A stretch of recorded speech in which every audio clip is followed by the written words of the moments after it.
dito muna ako sa speaker mag-mic.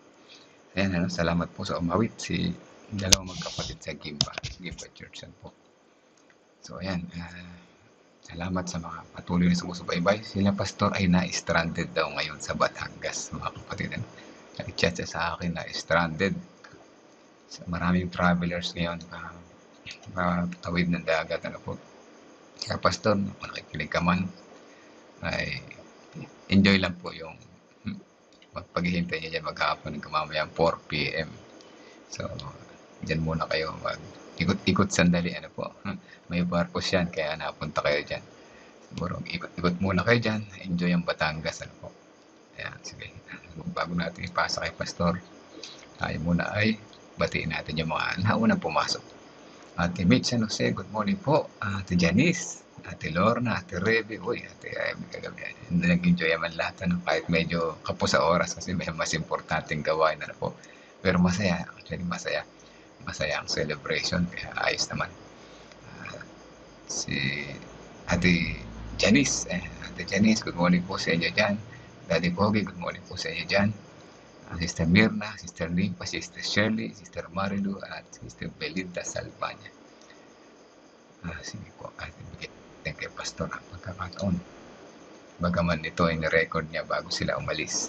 Napakabuti ng Panginoon. Meron tayong pagsasalo-saluhan sa loob na isang linggo. Ano po? Okay. Isang magandang umaga po sa inyo pong lahat, mga kapatid. Yan, 3 araw na lang ay alam nyo na, bagong taon na. 3 araw na lang ba? O 4 na araw pa. Yan. Tama, 31 eh. So, 20. O, 4 na araw na lang, mga kapatid. Bagong taon na. Happy New Year sa inyo pong lahat. At patuloy tayong pagpalain ng ating Panginoong Diyos.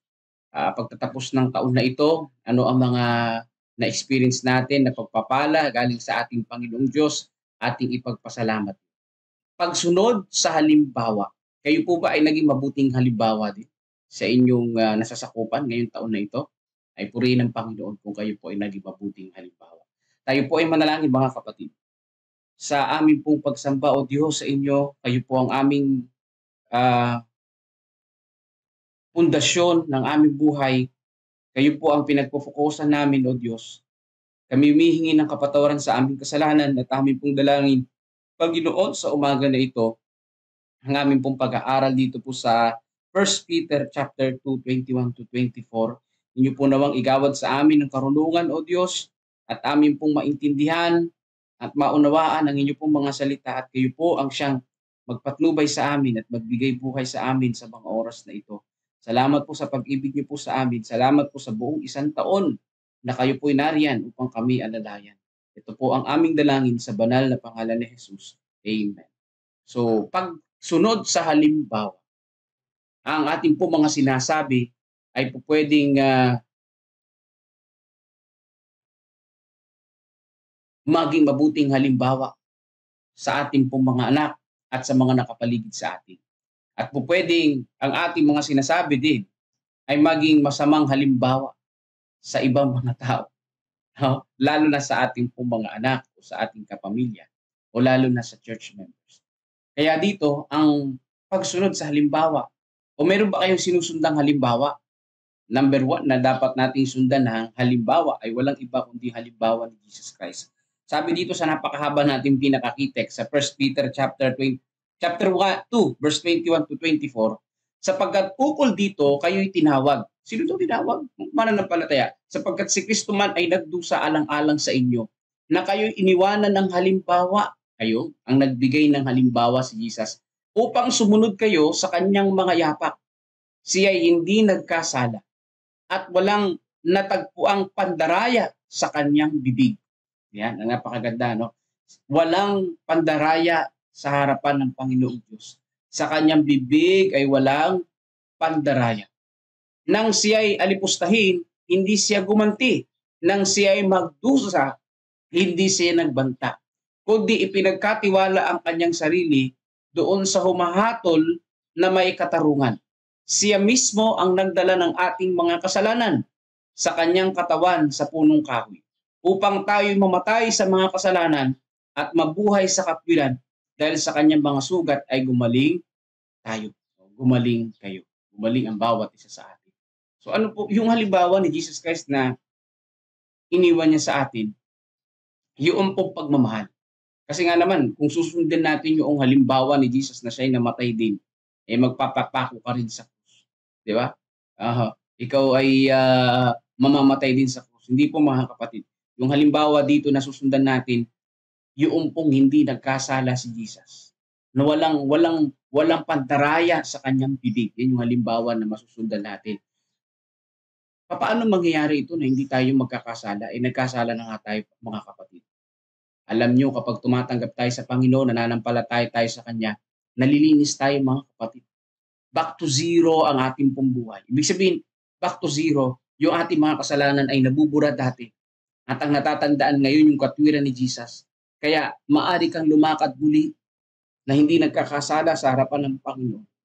At kung meron man tayong pagkakasala para sa mga mananampalataya, meron tayong tagapamagitan, si Jesus Christ. Yung halimbawa na dapat nating sundan, walang pandarayang manggaling sa ating pong mga bibig, sa ating puso o sa ating isipan. Patawarin nawa tayo ng Panginoon.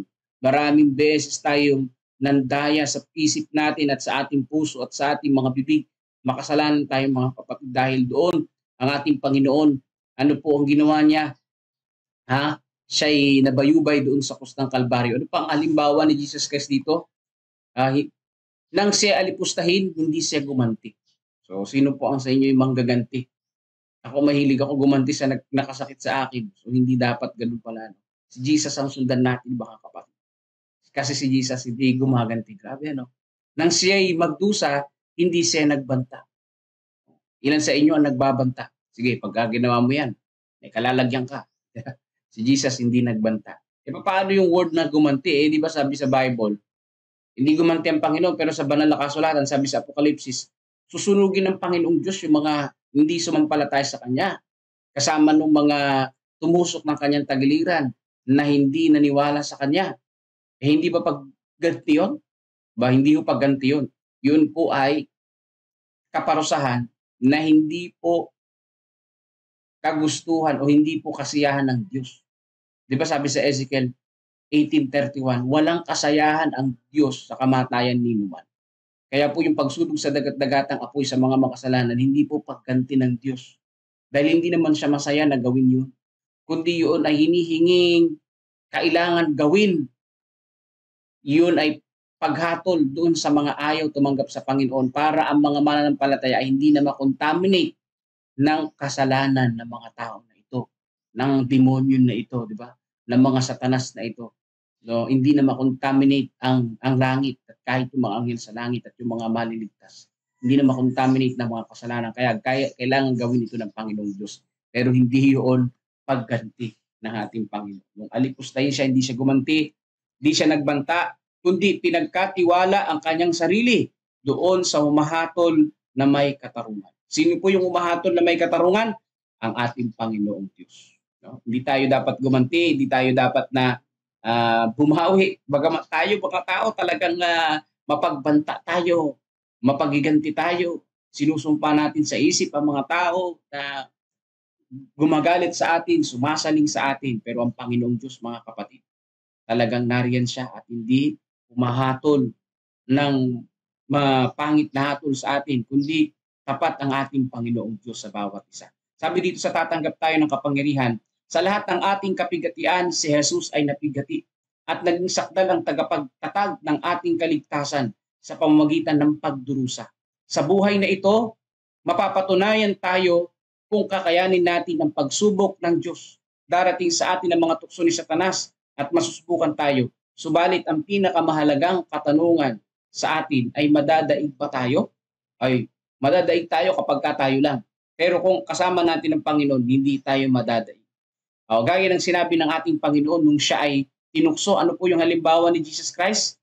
Nasusulat. No? Kapag tinutukso si Jesus Christ ni Satanas, ang laging panlaban ng ating Panginoong Jesus, ang kanyang halimbawa, nasusulat. Paano mo sasabihin niyang nasusulat? Hindi ka naman nagbabasa ng Bible. Nasusulat. Huwag mong babanggitin ang pangalan ng Diyos sa walang kabuluhan. Nasusulat, sabi ni Jesus, hindi lamang sa tinapay nabubuhay ang tao, kundi sa salita ng Panginoong Diyos. Mas nalalaman ni Satanas kaysa maraming nagpapahayag ng Kristiyano kung ano ang nasusulat. Abay, totoo yun. O, totoo yun. Akala mo magaling ka na sa Bible, mas magaling si Satanas sa Bible. Ilang taon na ba siya nabubuhay? Di ba? Matagal na siya nabubuhay. Doon pa lang sa langit, buhay na siya. Pero nakatakda na ang kanyang kamatayan sa pamamagitan ng ating Panginoong Diyos na paghatol sa Kanya sa dagat-dagatang apoy. Sapagkat isa siya sa magsigasig na mag-aral ng Biblia.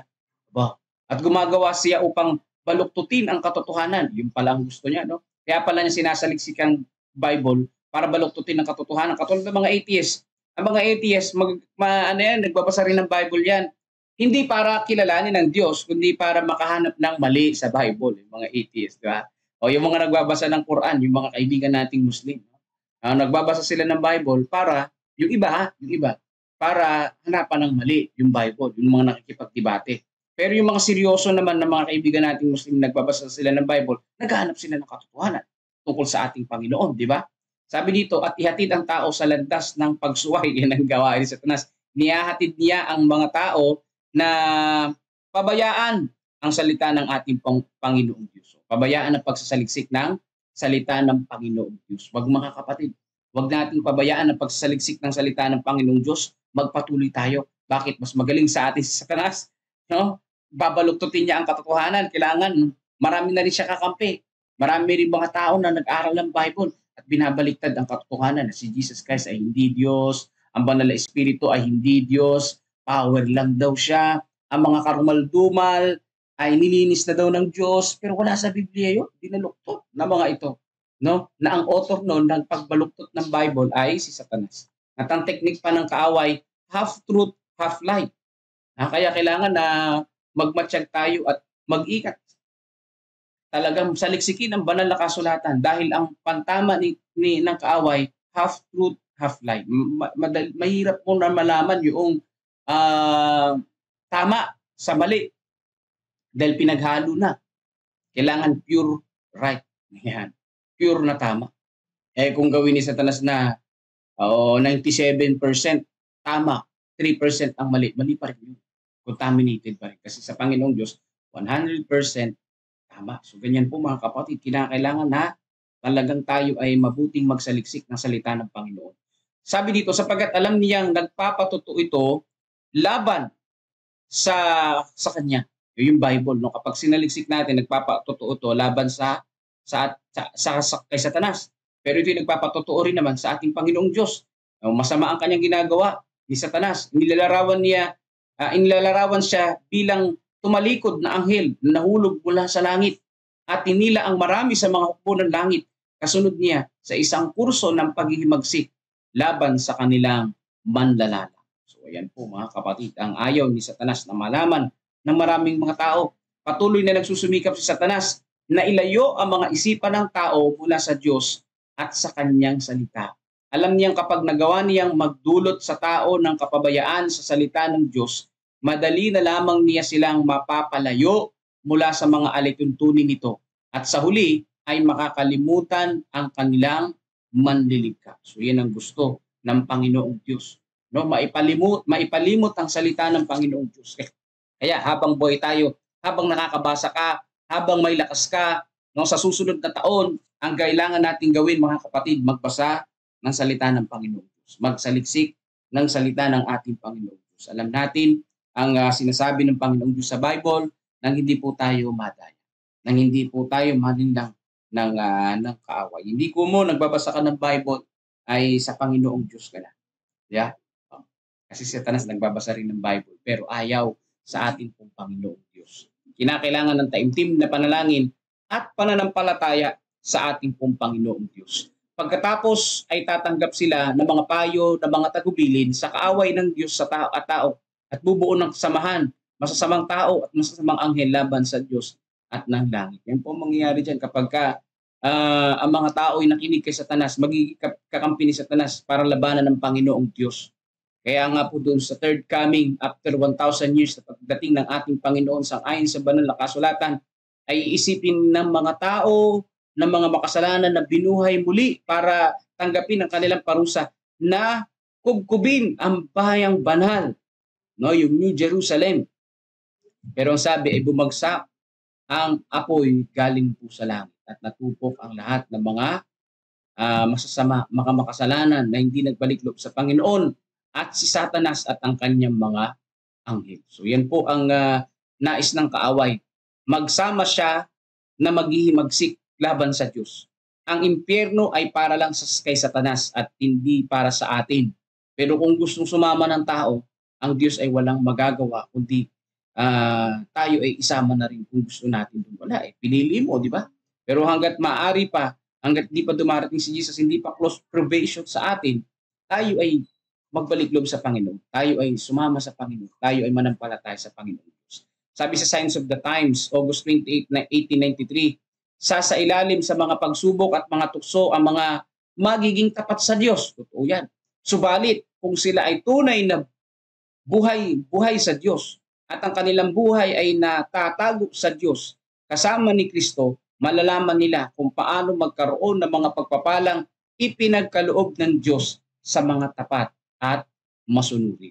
Ayan, kung ang ating pong buhay ay nakasalig sa Panginoong Diyos, anumang pagsubok, hindi tayo matitinag. Anumang mga pagkatisod, hindi tayo matitisod.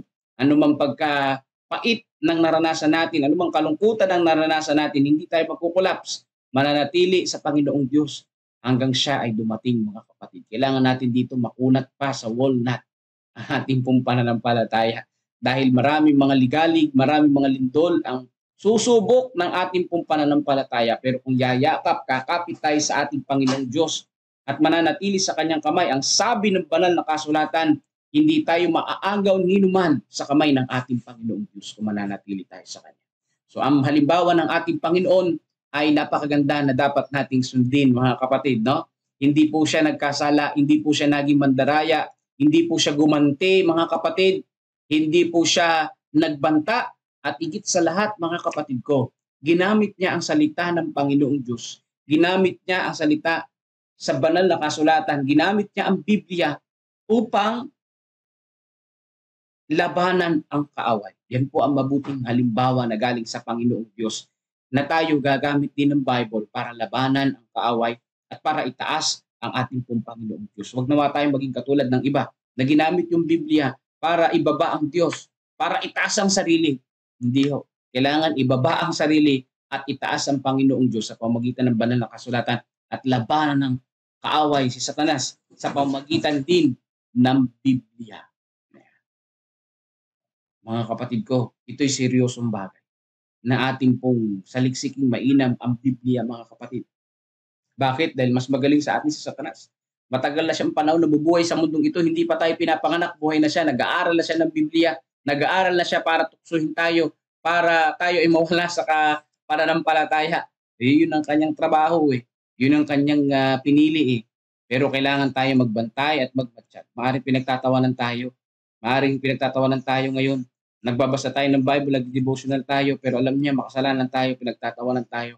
Pero sa Panginoon, meron tayong kaligtasan. Sa Panginoon, siya ang ating kaagapay. Ang Panginoon ang siyang ating tagapagligtas. Lilinis lahat ng ating mga kasalanan at hindi na ibibilang sa atin ang mga kasalanan natin, kundi ang katwiran na ni Jesus Christ. Ayan. So pagpalain tayo ng ating Panginoon. Happy New Year sa inyong mga kapatid. At yung fruit of the Holy Spirit na pagpipigil ay ating mai-apply ngayon. Pagpipigil sa pagkain, pagpipigil sa kung ano-ano mga bagay na ito na paggastos at mawala yung pera natin. Pagdating ng bagong taon, wala tayong pera, hanggang tayo, di ba? Yung pagpipigil ang kailangan natin maranasan sa mga panahon na ito. So God bless po mga kapatid at nawa ang halimbawa ng ating Panginoon ay ating pong masunod. So pangunahan tayo ni Brother Melvin sa isang panalangin pagkatapos po ng awitin. Pagpalain tayo ng ating Panginoong Diyos at bukas po muli sama-sama tayo mag-aral ng kanyang salita, tiyak na pagtatagumpay sa atin.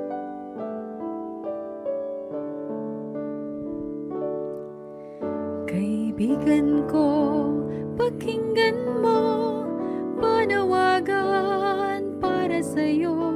Ang buhay ay ihanda na, malapit nang magwawakas itong mundo. sa krus ng Kalbaryo.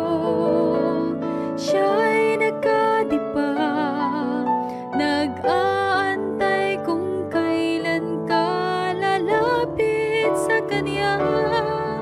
Mga sugat na kay hapdi, Kaniyang tiniis, upang kamtan mo ang kaligtasan mo. Sa langit at lupa ay ating makikita mga palatandaan na malapit nang magwawakas itong mundo. Sa krus ng Kalbaryo, siya'y nagkadipa, nag-aantay kung kailan ka lalapit sa Kanya. Mga sugat na kay hapdi, Kaniyang tiniis, upang kamtan mo ang kaligtasan mo. Magpasya ka ngayon habang may panahon. Alinlang ay pawiin na, baka ang pintuan ay biglang magsara. Sa krus ng Kalbaryo, siya'y nagkadipa, nag-aantay kung kailan ka lalapit sa Kanya. Mga sugat na kay hapdi, Kaniyang tiniis, upang kamtan mo ang kaligtasan mo. Sa krus ng Kalbaryo, siya'y nagkadipa, nag-aantay kung kailan ka lalapit sa Kanya. Mga sugat na kay hapdi, Kaniyang tiniis, upang kamtan mo ang kaligtasan mo. Mga sugat na kay hapdi, Kaniyang tiniis, upang kamtan mo ang kaligtasan mo. Upang kamtan mo ang kaligtasan mo.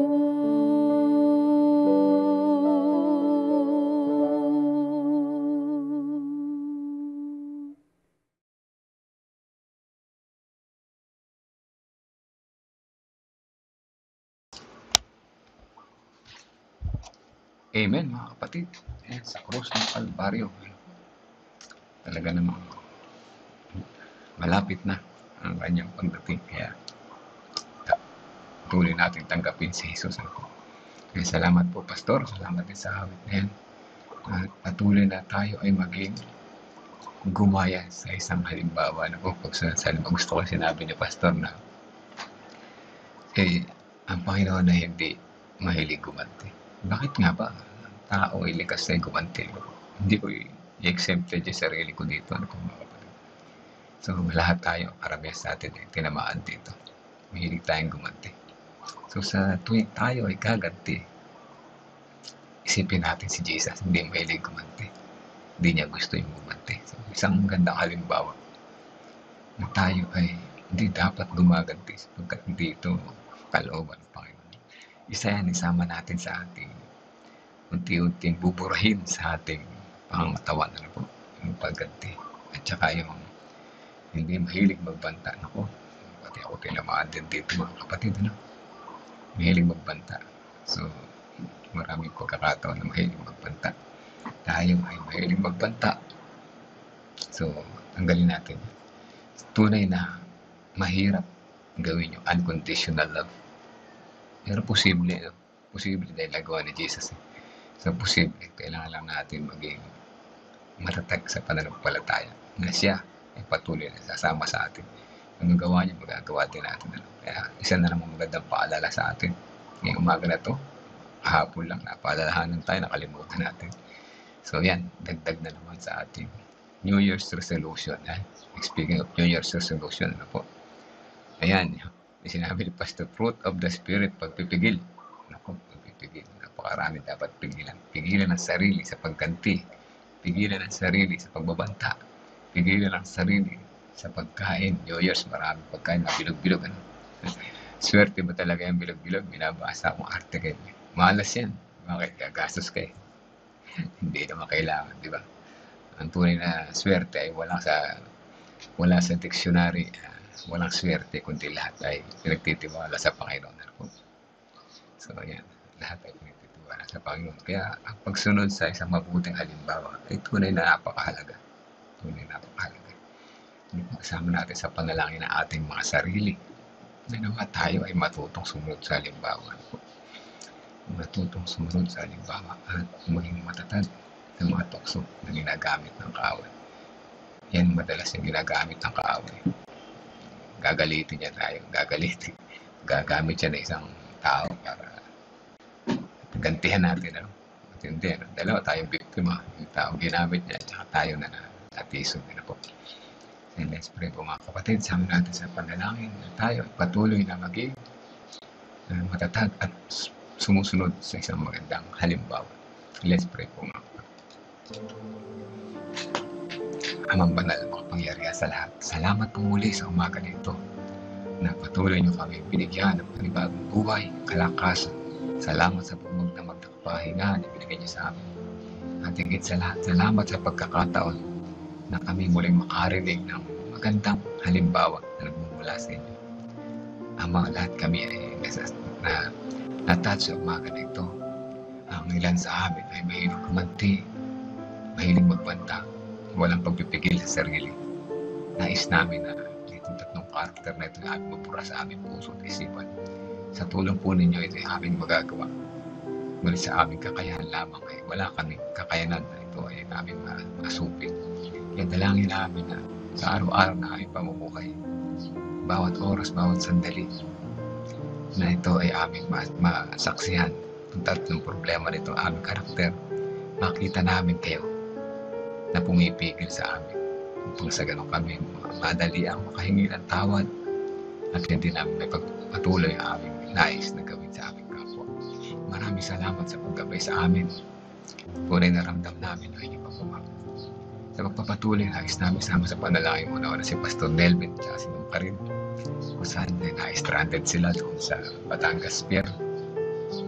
Sila ngayon ay nasa Lucena at sila po ay naghihintay ng kahapon at sila po ay samahan maging makapuluhan ng oras na kanilang paghihintay doon sa piling po ninyo, Ama. Amin din sinasama sa panalangin mga kapatiran na nakikinig ngayon. Palain nawa ang aming buong paghapon. Una-una, samahan kami sa aming pag-iisip, pananalita at mga gawa upang kami po ay karapat-dapat po sa inyo. Ngayon din ang aming hanap buhay, maliit man ito ang malaki. Inyo daw ay pagpalain upang kami naman ang maging pagpapala sa iba, makatulong sa aming kapwa na nangangailangan, makatulong sa inyong gawain, sa pinatapos na inyong gawain, upang sa ganun kami ay maging instrumento sa pagpatapos ng inyong misyon.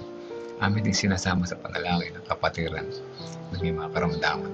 Sama namin si Eileen na nasa Bukidnon. Siya po ay samahan sa kanila at ng kanyang buong pamilya. Magkaloob sa kanila ang kanilang mga pangailangan ayon sa inyong kalooban. Ganyan din si Sister Pining Eugenio Javier sa kanyang sakit. Yan nawa siyang pagalingin, ipakita sa kanya ang inyong pagmamahal at makita ang liwanag na tunay na nagmumula sa inyo. Ganyan din si John Paul Cheng, si Janet de la Cruz, patuloy pa rin nagpapagaling at nagpapalakas. Kasama na rin namin si pamangkin ni Sister Cindy na siya ay may sakit. Pagdalingin niyo na rin po siya sa kanyang karamdaman para makapanumbalik siya sa kanyang mga gawain at makita niya na kayo at aking magagamot. Kaya din si Kuya Jerry Borbon na may patuloy niyo po siyang palakasin araw-araw sa kabila ng kanyang kalungkutan. Ang mga parents po ni Pastor Nelvin, kasama din namin sa panalangin, habang may mga sakit, sila nawa ay makakita ng magandang resulta ang mga doktor kung bumalik na sila sa kanilang sakit. Kasama din namin Tatay Ridok Mika, patuloy na nakipaglaban sa kanyang kalakasan at buhay. At gaya si Brother Cleto Salazar, patuloy na kalakasan namin dalangin sa kanya. Si Jinjin, si Baby Shania, patuloy na lumalakas, ay patuloy na namin sinasama sa inyo at ang kanyang buong pamilya. Gaya din si Sister Wendy, ang mga kapatiran na may kahilingan para sa kanilang baby, si Brother James, Brother Kevin, Pastor Nelvin at iba pa na din namin nabanggit. Gaya din namin tinatalangin si Sister Erica sa kanyang bubuntis, Sister Jody sa kanyang nalapit na panganak, Jennifer Eusebio Pasco sa patuloy na kanyang pagte-therapy, Imenta Eugenio Garcia, ganyan din. At ganyan din si Sister Persis na gumaling na sa kanyang sakit, Sister Enriquez, Reza Enriquez, siya rin ay malubhang kalagayan, Sister Aimee Kilantang, Ate Grace Samano, pawang papalakas na papagaling, ang magbigay niya po ng pag-asa, palakasin ang kanilang loob, na wala ang kanilang duda na kayo ang pinaka-mabisa, pinaka-dakilang magagamot, nagbibigay na ano mga aming pangailangan.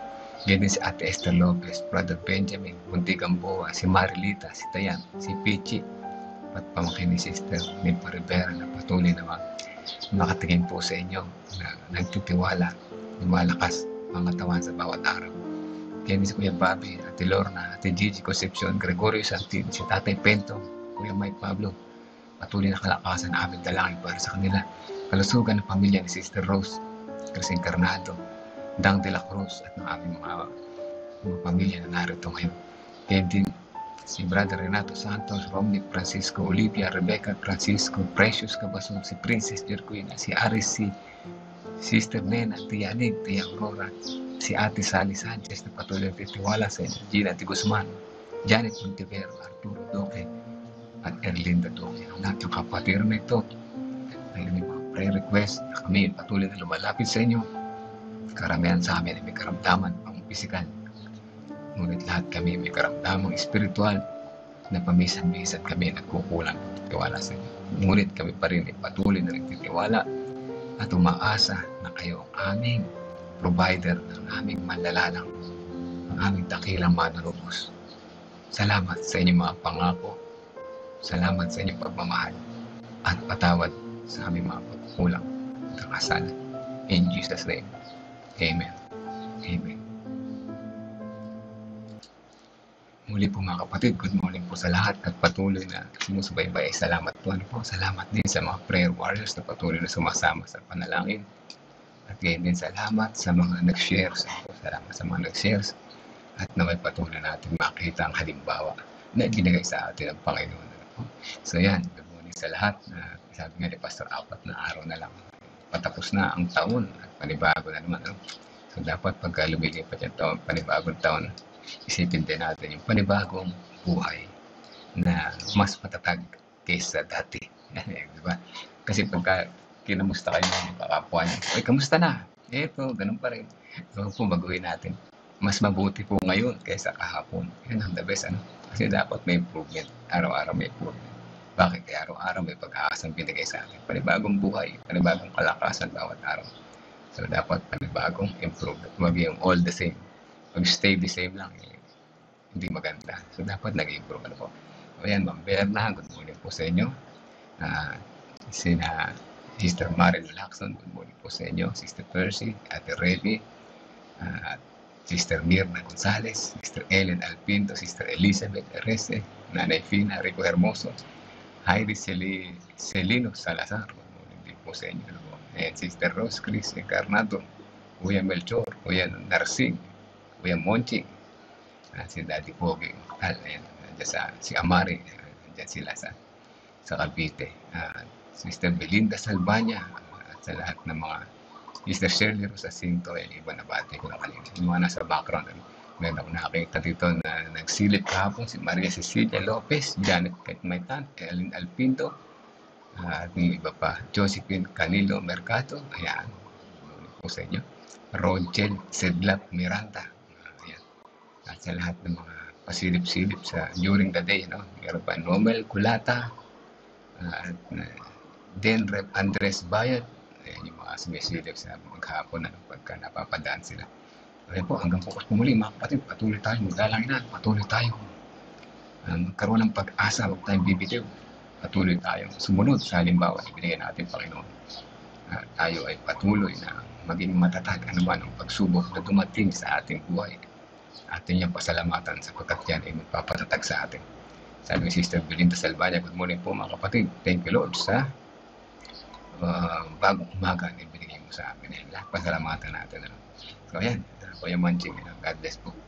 Good morning din sa inyo. Hanggang bukas po muli.